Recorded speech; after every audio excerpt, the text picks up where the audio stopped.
Joining us now to talk more about it is Andrij Dobriansky, Director of Communications and Media for the Ukrainian Congress Committee of America. And for the optics of this conversation, Ukraine is central and the priority. How optimistic are you, Andrij, about this meeting today, that it will result in any type of funding for Ukraine? Well, we know that at least they're talking and they're all in the same room. This is huge progress for a Congress that decided to go on vacation. That obviously enraged the people who want to see Ukraine get the support that America has promised it.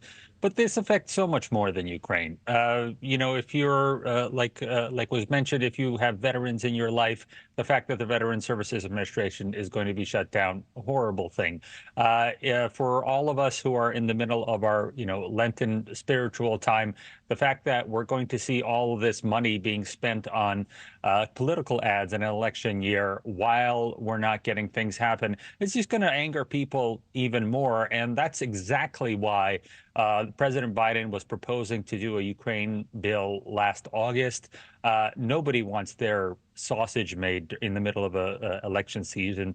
And this is really, unfortunately, just gumming up the works with all of these primaries and speeches. And all of that is just adding to the agitation against people, as opposed to what we're going to see today, which is 4 people get in a room, try to hammer things out.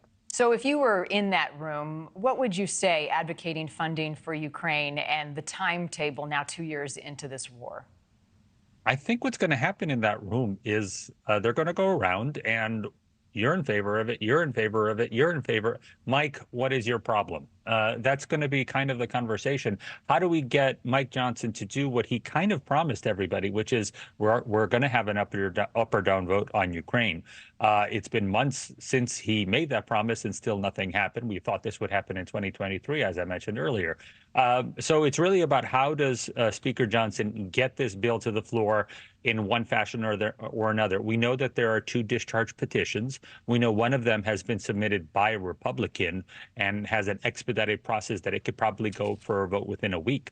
But we don't know how this government shutdown is going to gum that up, meaning that we might not have any votes until the government funding issue is resolved, in which case, if you want a certain segment of Congress to vote for this spending package that will reopen the government, you might even see things like Ukraine or the border added into the bill that reopens the government.